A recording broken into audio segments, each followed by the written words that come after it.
Hello and welcome to the ID Talk podcast. My name is Peter Counter and I am the editor-in-chief of FindBiometrics, where we are celebrating our 18th annual Year in Review event, a comprehensive analysis of the state of biometrics and digital identity, featuring interviews, industry survey data from over 900 respondents, featured articles, and of course, special episodes of the ID Talk podcast. That's why on this special Year in Review episode of ID Talk, I am pleased to present FindBiometrics and Mobile ID World founder Peter O'Neill in conversation with Courtney Gibson, CTO and CISO of BioConnect. The conversation begins with a look back on how BioConnect responded to the COVID-19 pandemic and its much lauded mobile wellness declaration solution. Gibson goes on to discuss his company's collaborations with Mars Institute and the Canadian Digital Technology Supercluster, as well as the newest version of BioConnect Enterprise, before taking a look to the future of biometrics. It's a fascinating interview with a podcast favorite, so without further ado, I am pleased to present BioConnect's Courtney Gibson right here on ID Talk. Welcome to the ID Talk podcast. My name is Peter O'Neill, and I am the president and founder of FindBiometrics and Mobile ID World, and I'm very pleased to welcome our guest today, Courtney Gibson, who is the Chief Technology Officer and the Chief Information Security Officer at BioConnect. Welcome, Courtney. Peter, thank you very much for having me on today. Let's start off our conversation about the crazy year that we've just gone through. The year in wellness. Obviously, the pandemic presented the security industry with a pretty massive challenge, putting hygiene and wellness at the front of organizations' minds. And BioConnect responded quite quickly with the mobile wellness declaration solution. Now that it's been available through 2 waves of the coronavirus, how are enterprises faring with it as part of their access systems? It certainly has been a crazy year. I think our customers have been faring well with it, and we've seen it roll out in applications ranging from commercial buildings through to long-term care. And I think we're all in this business to create new solutions to help keep people safer. And from that standpoint, it's been amazing to see technology come out so quickly to address a new problem that really is making a difference for places and people that needed to shift to address COVID. I think one of the things that's been most interesting for me as I've seen this come out to market is really the realization that this really isn't just it's not just a survey. This isn't sort of an add-on that with a clipboard that collects some employee feedback. It's really a new type of control, and specifically it's a digital control into physical security, where people simply can't get into spaces until they now declare not only who are they, but how are they, and is the answer to that question the right one that should give them access? And it's, I think, of equal interest to me is really that this response to digitization has really opened up a lot of other questions for our customers. This survey also comes with APIs that makes it easy to now reach out to users and collect information in a way that can be used not just for COVID directly as an access decision, but for other decisions around the organization as well. And we've suddenly found adopters of this are asking questions of, can I reduce friction in time and attendance? Can I schedule my cleaning staff and my security guards better because I now have an easy way of knowing positively who's coming into the building and where are they moving? So it's this digital transformation has been really interesting to see as well. Now that door has opened, it's created a new pipe of communication and a new way that we can think about having a two-way flow with the users of our access systems. Now the mobile wellness declaration solution is also part of the BioConnect link, which won the Security Industry Association's Best Emerging Technology Award this summer at ISC West. Congratulations on that. Thank you. What helped set your unified mobile access solution apart from the competition? And why is it so important for industry organizations to recognize new products like this? Maybe I'll start with the second part of that question first. I think it's the work that SIA does to recognize new technologies like this. I think is just amazing, and it's critical because it brings confidence to people, that gives them the confidence they need to adopt new technologies. There are other industries and other awards that we've seen that are sort of handed out if you show up at the trade show, but SIA does a really concerted job of bringing a seasoned group, a seasoned community of professionals from across the industry together to really look at what's changing, what's new, what's important in terms of trends. And quite honestly, we were flattered and humbled to be selected. And but those seals of approval really give adopters of new tech the confidence to push forward and to really look at some emerging new trends. So that I think is a critical piece of those awards and that recognition. So to us, it certainly meant a lot.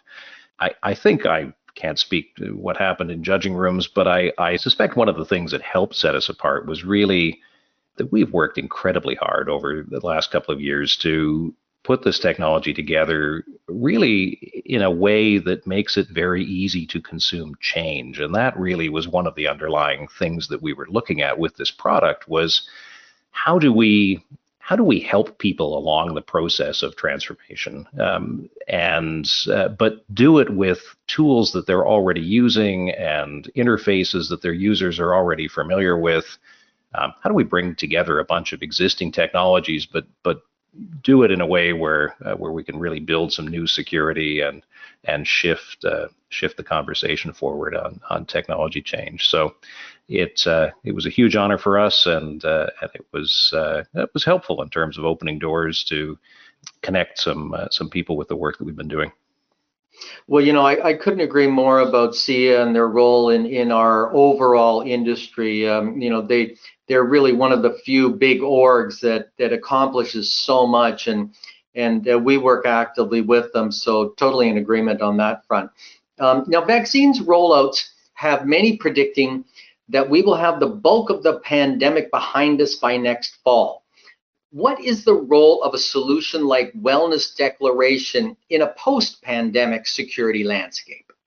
Well, I think as with everybody else, once we're done celebrating the end of COVID and that vaccine rollout, I think our attention's going to shift to where I think this type of technology continues to move forward. And I agree. I think my sincere hope is that we're not answering COVID surveys to get through doors in another year.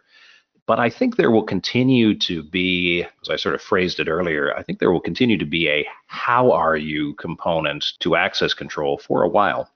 Whether that's in future sort of health decisions that are made, whether it's to address issues of employee hoteling and shifts in the workplace that I think we'll see for a while. But I think, as I mentioned earlier, I think one of the most significant shifts in my mind is that things like this have opened a pipeline for users to directly participate in their access control systems in a way that they couldn't before. Previously, we'd hand out a card or we'd hand out a credential, and it was sort of a one-way flow where we'd put something in the employees' pockets, but there wasn't an easy way to get feedback back.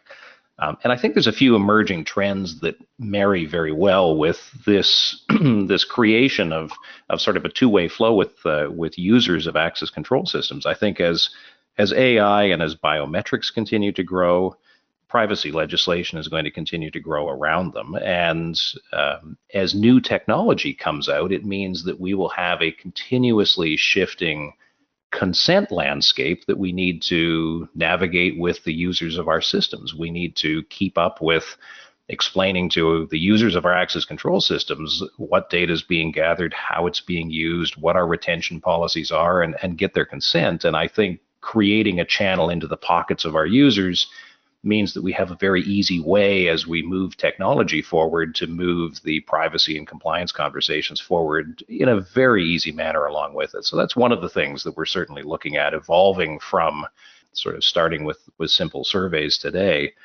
And I think as well, it also opens a door with this flow back and forth to the user now to really create new paradigms for self-service. When I leave my home, I can tell my thermostat that I'm going away, and it manages my temperature in my house differently. If I'm going on vacation for a couple of weeks from my job, and and I'm not going to be in my lab, or I'm not going to be in a particular area of the building, it would seem that we should be able to manage security differently as well. So I think there's some interesting work to be done on understanding how, when we start to allow direct end user participation sort of in access control systems in a different way, how can we ask questions that we couldn't ask before, and how can we do a better job of security with that? The future of physical security is here. Secure your organization with the industry's highest level of business continuity and security compliance at the lowest total cost of ownership. Reduce the risk of physical security breach by 50% by adding an extra layer of security to protect your enterprise's critical information, including doors, data centers, and network closets. BioConnect's vast partnership network and integrations enable frictionless deployments for even the most complex infrastructures, making it easier than ever to add biometrics and multi-factor authentication to your existing access control system. That's not all. BioConnect also protects your employees with the Wellness Declaration solution, which is the perfect solution to ensure that organizations are following regulatory compliance as organizations look for ways to safely return to the office. Keep your organization and its facilities secure. To learn more, visit bioconnect.com/unified/find-biometrics. And now, back to the podcast. Well, that leads well into a shift that I'd like to now move toward, and that is the year in trends. And in FindBiometrics Year in Review survey has identified partnerships and collaboration as key factors in the biometric industry's future success, including our own recent acquisition. Much of 2020 saw BioConnect collaborating through very innovative alliances like the Mars Group in Toronto and the Canadian Digital Technology Supercluster. How have those two collaborations in particular helped position BioConnect for the future? I agree wholeheartedly on the collaboration front. I think collectively we're all far stronger together. Those two partnerships have been fantastic for us. Mars is an amazing ecosystem of companies that are all on a path to deliver change, and in a variety of different technologies, and being able to partner with other companies that are also on a growth journey and exchange ideas and talk about trends and look at how we can work together has been amazing in and of itself. And the team at Mars is also has been fantastic for us, really, to look at ways that they can push us to scale, and really have been a continuous source of advisory perspective as we've looked to really refine our messaging and our value prop, and how we look to define and deliver value to the market. As you try to bring technology change in, you're always having to start new conversations about new technology, and having some outside perspective on that as you go down that journey has been amazing. For Supercluster, I think it's also helped in a different but equally fantastic way for us this year. It's really their support has really allowed us to accelerate our own growth, and I think take some larger risks more rapidly as we've tried to quickly adapt to COVID, and the confidence with their support to be able to dive into some new changes faster has been good, and certainly they've been able to open doors for us to let us reach out to some early adopters who really were in need of this technology, but long-term care is an example. But at the same time, they're facing a lot of other pressures with staffing and operational changes. So having some help through Supercluster to get technology in there was fantastic as well. So lots of support there, and certainly lots of value from collaboration. Now, BioConnect is a recognized pioneer in converged security, something we've spoken about in the past and a very hot topic in our industry. And it's a concept at the core of digital transformation. In October, you launched the latest version of your converged access control platform, BioConnect Enterprise 5.0. How does this latest version reflect the evolving needs of enterprises trying to address their digital transformation needs? Well, I think we really tried to approach it from two angles. One was providing the tools for digital transformation, and our 5.0 platform really tries to connect together a number of the trends that we see emerging in the industry, and it brings together features related to our, AI and predictive analytics and some of the work that we're doing there. For automation and for security. It brings together a lot of work on cybersecurity for physical access control systems to ensure that your access control system doesn't become a vector for attacks into your networks.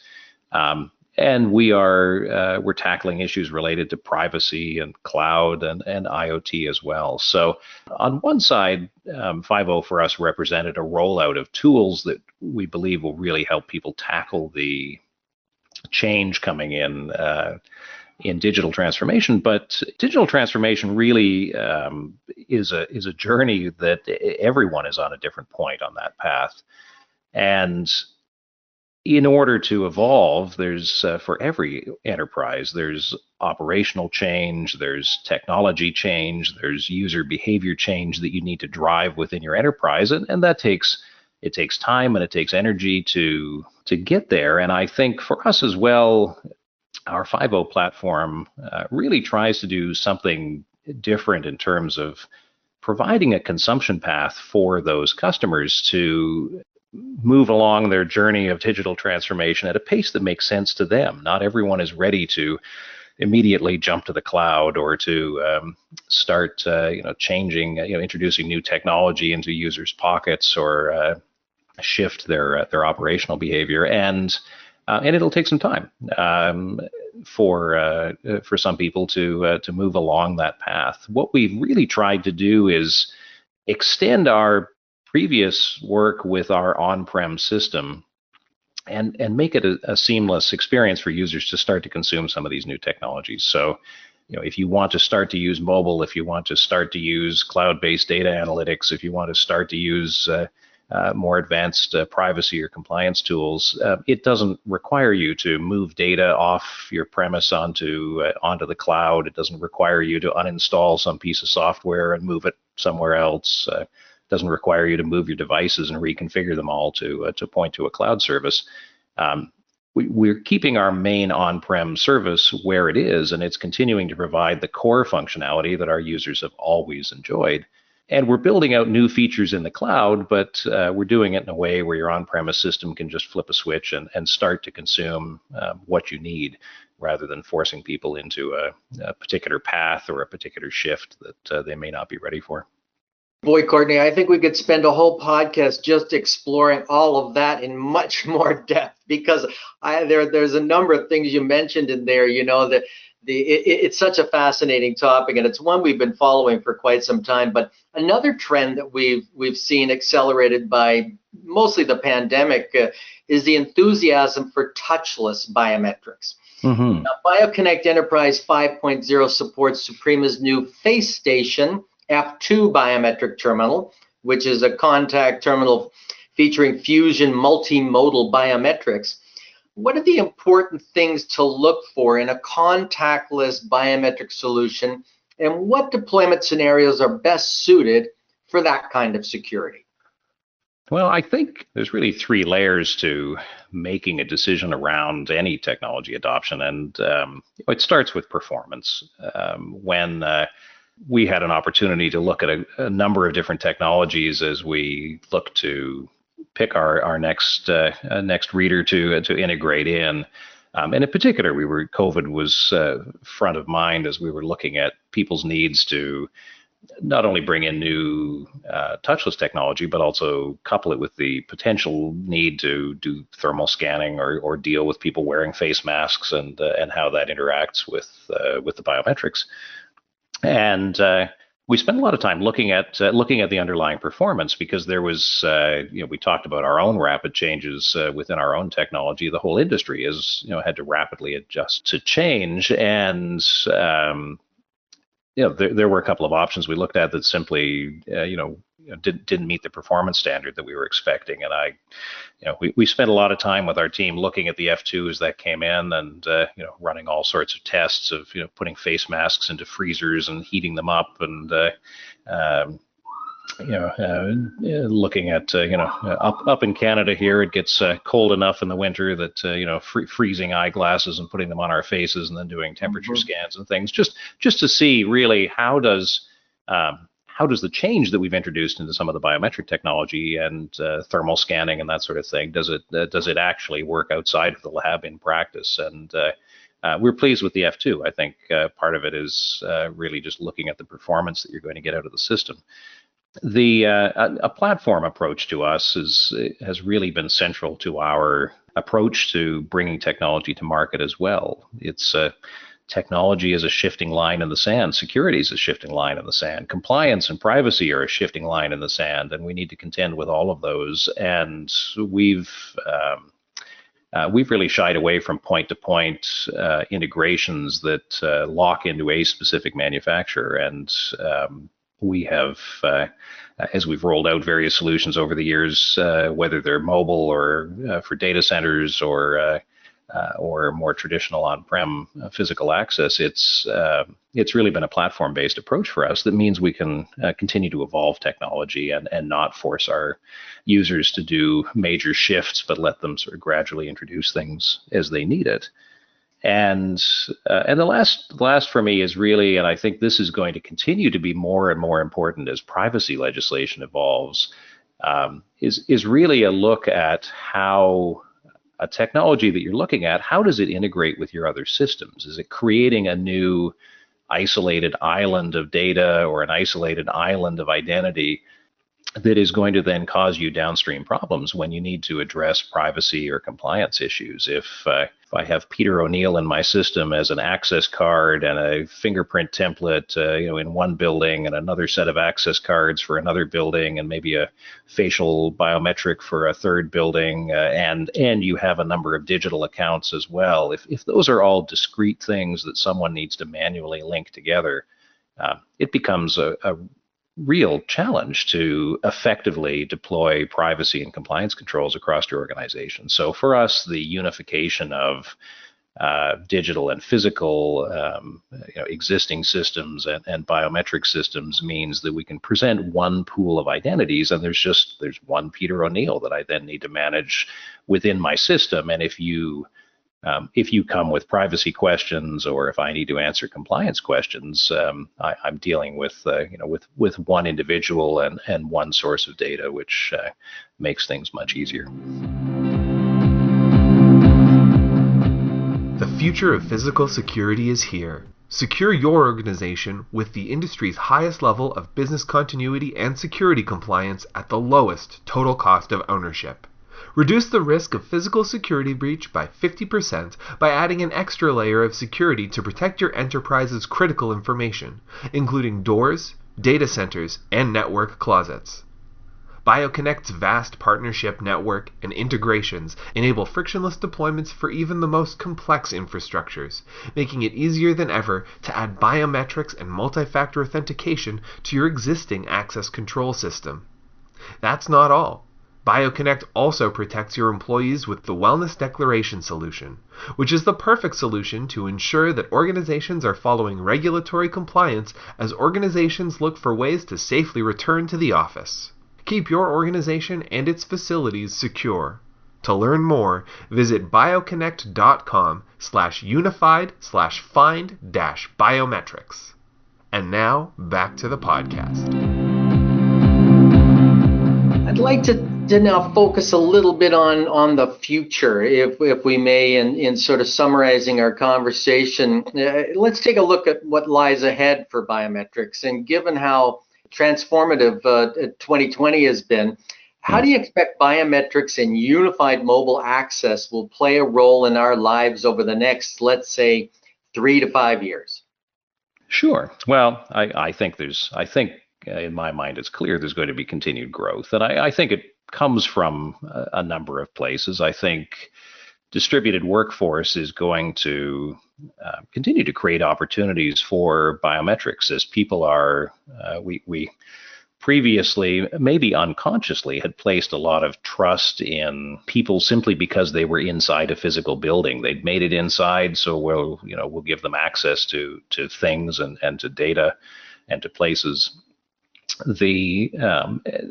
I think work from home is going to continue to be prevalent for the coming years. I think a number of companies are looking more at shifting how and where they use space, and that may either result in lower density of employees in facilities, or it may result in more fragmented locations.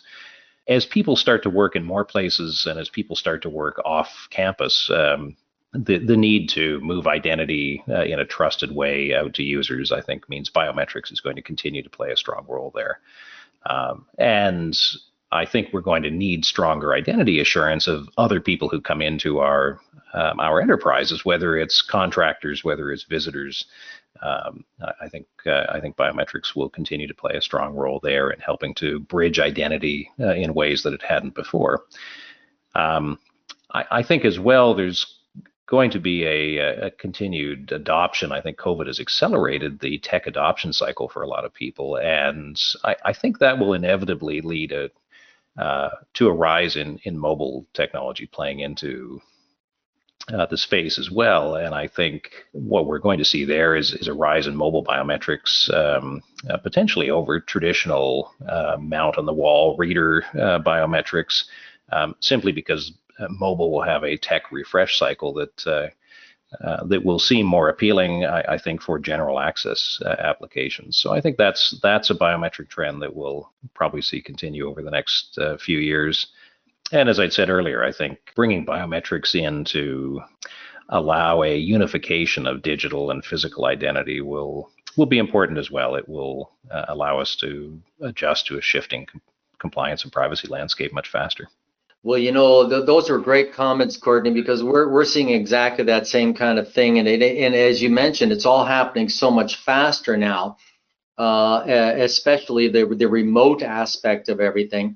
Can we talk a little bit about some of the challenges that our industry will be faced with? You've mentioned already the privacy sort of overlay, right?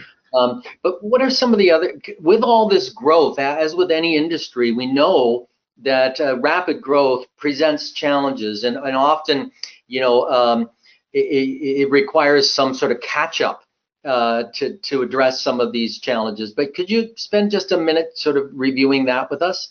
Sure. I think, you certainly privacy in my mind is clearly one of them, and I think maybe to expand on that a little bit, we still need to move down the road, I think, through understanding, acceptance, trust, and consent management, really around biometrics and how they intersect with privacy legislation. And even just talking to customers, talking to other industry partners, I think there's a fair amount of confusion and a fair amount of uncertainty just around how some of the evolving legislation is going to impact the application of biometrics for security. And I think I've always strongly felt that there are, we use the term biometrics, and really there's a few umbrellas that the biometric technology can fall under. There's sort of surveillance type activities, there's kind of marketing, tracking kind of activities, and there's security activities. And I think for those of us working in the latter category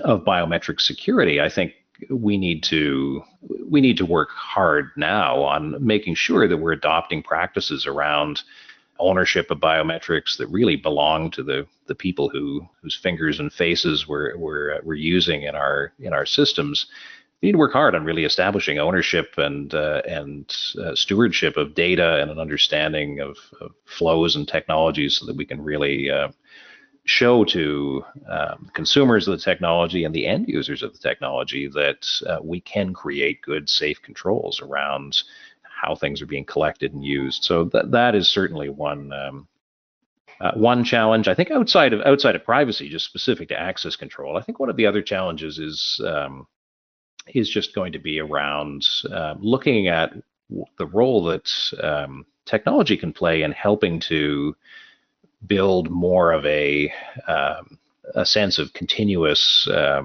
trust within organizations. I think I think COVID is going to cause a lot of companies to rethink the borders of their enterprise, and I think we will see turnstiles start to push out closer to sidewalks, and a more controlled zone inside lobbies and atriums than maybe we had before, and there's going to be some challenges I think that biometrics can address that really can help create additional controls inside those slightly uncontrolled spaces that can really provide some assurance about where people are moving and how people are moving. I think we're going to see a real push for people who want to get rid of the concept of tailgating. We don't want just a barrier at the outside, but a real knowledge of what's happening inside our organization, and we can't interrupt people's days with card swipes all day long to achieve that. So I think there's a challenge and an opportunity there as well. Well, and Courtney, I think as you mentioned all these challenges, I think education is also critical during this period to try and make sure that end user groups are aware of the benefits and the opportunities and the differences, as you mentioned earlier, among all the solutions that are coming to the marketplace. And what can we expect from BioConnect in 2021 and beyond?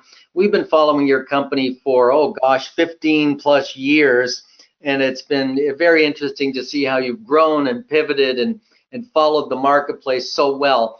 What can we expect next? I think one of the big themes, certainly from us next year, is going to be is a data-based one. We're looking heavily at what we can do with our integrations across access control systems, onto mobile phones, into digital spaces, across devices. What can we do to help our customers with predictive analytics? How can we apply some of our AI technology and our access to sort of a standardized data source across so much of the access space? How can we create some tools that allow people to make decisions faster and cheaper in the access control space, and really want to get to a place where the conversation shifts to, how can I do more with an algorithm rather than feeling a need to have to start replacing existing hardware in order to get enhanced functionality. So for us, data is certainly going to be a way that we try to drive value forward next year. I think some of that as well connects, obviously, I've spoken a lot about privacy and compliance. That's going to be high on our list of new tools as well.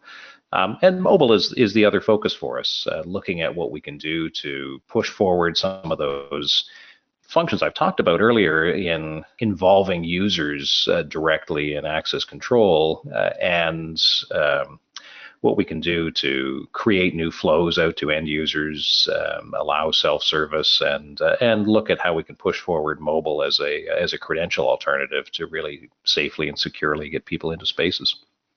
Wonderful. And how can listeners get in touch with you to learn more about all the things that we've discussed during this episode? Well, you can connect with the company directly by going to bioconnect.com. We've got material and options there to really help you understand solutions and how to put them together, and what would work well for you. And if anyone wants to reach out to me directly, I can be reached by email at cgibson@bioconnect.com. So please reach out. Always happy to look for new opportunities in the market. Courtney, as always, it has been an absolute pleasure speaking with you today, and look forward to our next conversation. Thanks very much, Peter. Me too. And I hope everyone stays safe and has a fantastic start back in 2021.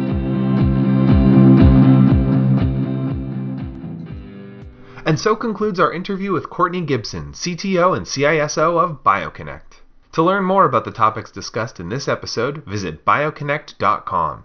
And to read about the 2020 FindBiometrics Year in Review, including our expert analysis of the survey results, visit FindBiometrics.com.